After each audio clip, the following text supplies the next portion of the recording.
Good evening, guys. I called this meeting to discuss our trip to Portland.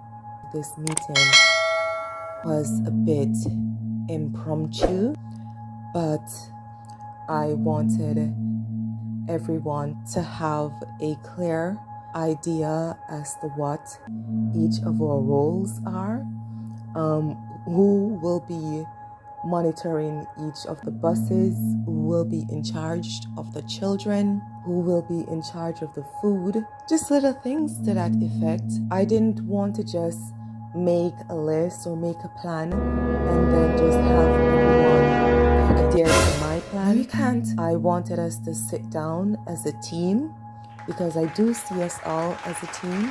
I wanted us to sit down as a team and discuss if your strengths are in one area and you'll prefer to do something, then I would like for you guys to make that known. If you would not, just hold it in, prefer to not do something. Let it out. Sister Margaret, is everything okay? Okay. As I was saying, I want us all to... Sister Margaret? What's happening?